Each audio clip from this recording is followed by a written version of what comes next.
I will only be sharing my contribution, and I'll break that down for you so that you can see how I spend my money in a month. Hi guys, so lovely to have you here today. My name is Carina, darling. I help professionals who work across capital cities in the world. I help them navigate life stress-free. Today we're going to go into a topic. It's going to be my expenses as a professional living in London, and basically how much it breaks down to.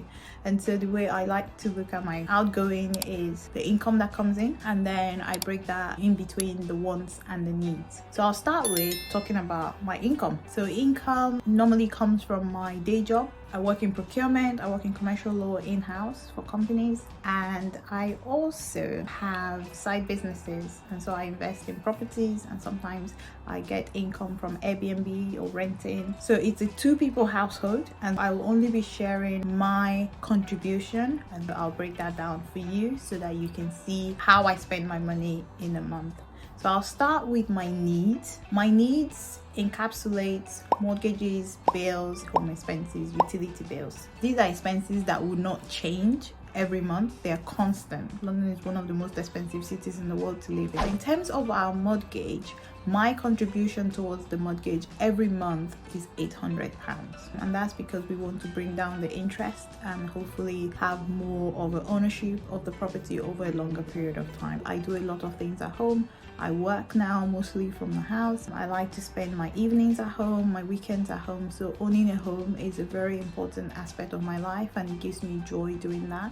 It helps me to just settle in and know that I am at peace with whatever I'm doing, and I can just focus on other areas of my life. We live in a flat. It's a 2-bedroom, 2-bathroom. So it's quite a spacious 2-bedroom flat for London. There is something called service charges. Service charges is what you pay the maintenance company to maintain the property, the outside of the property, and also the inside of the property, which is communal.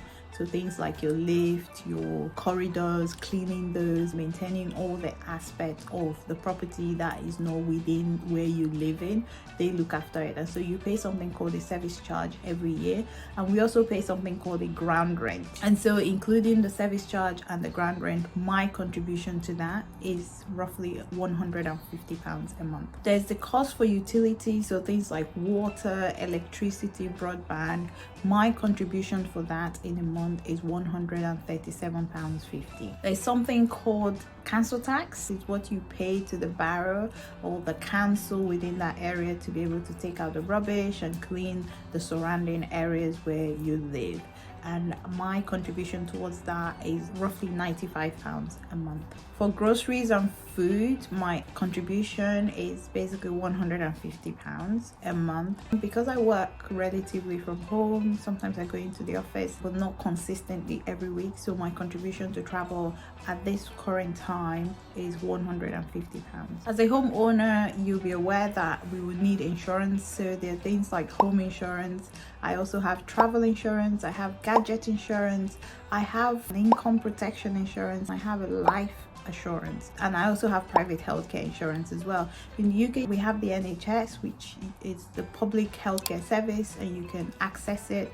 However, sometimes if something urgent happens to you, it's important to have private healthcare as well to be able to cover this. So my share of the insurances that we pay in a month is £400.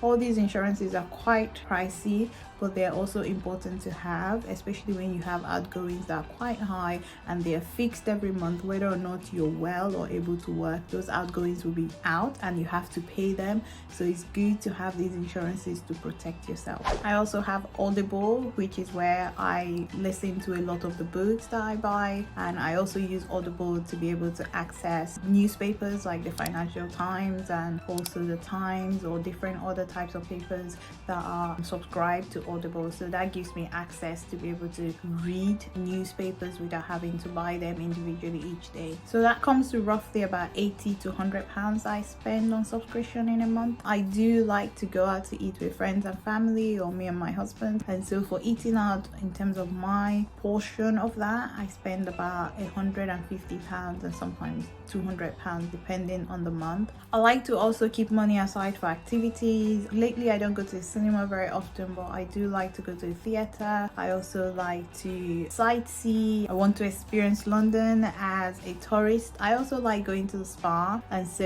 it's not something I do every month, but I like to budget for that, for the times when I can go. On average, I like to budget anywhere between £120 to £150 for these activities in a month. Shopping, like I said in my other video, which I'm going to link in the description for you to watch, because I think it's a very essential video to watch. I'm not someone who shops consistently, so I don't have a budget for shopping. What I do is I shop maybe 2-3 years and I box shop for quality things, and I use them over a period of time. Because it's not something I do every month, I don't really budget for it every month. I keep some money for gifts, because friends and family, sometimes you have to buy gifts for children, birthday present, wedding presents. There's so many other things that you get involved in, so I keep roughly about £100 to £150 a month for this. So this outgoing comes to a total of roughly £600 to £650. So my needs and my wants coming to a total of £2,500 to £2,600 roughly, depending on the month. Of course, this does not include ad hoc expenses like maintenance on my property or buying furniture. Those are not money I really put in on a monthly basis, but they are there for when those needs arise. My holiday is another area that we spend quite a lot of money. It's the second most largest expense that I have, and that's because I like to experience good holidays. I like going to learn new cultures, learn about different people. That's part of the ways that I enjoy spending my time. I will be sharing with you as we go along this journey some of my trips, and I'll try and break down in terms of cost what we spend on each of those trips. I live below my means, and I'm happy that I'm able to afford the kind of lifestyle that I have, and I feel very comfortable with what my outgoing is every month, and it actually gives me more space to be able to invest my money in other areas. So I'm not living a frugal lifestyle, I'm living a lifestyle that works for me, and so I try to look at bigger expenses to cut back. So in terms of this year, my focus is to cut back on credit card debt, because those interests are quite high and I don't want to be giving that money to the bank or the building societies. And also my mortgage, I try to look at ways where I can pay less for my mortgage, which is one of the reasons why I'm paying a bit more in terms of my mortgage, to reduce the interest and overall have more ownership of my property. I'm also someone, since I love to travel, I have certain types of holidays, so I like to go on luxury holidays, but I'm still going to look at whether that price I'm paying for it, if I can get it cheaper somewhere else. I hope you've enjoyed this video. Do not forget to subscribe to my video and to like this video if you enjoyed it, and to also comment in the video. Share with me your findings as well, the things that you struggle with, where you live, what are the expenses, how do you find yourself managing your expenses, and also if you have friends and family, do share my content that you think will be beneficial for them. So I wish you all the best, and I hope to see you in my next video. Bye now.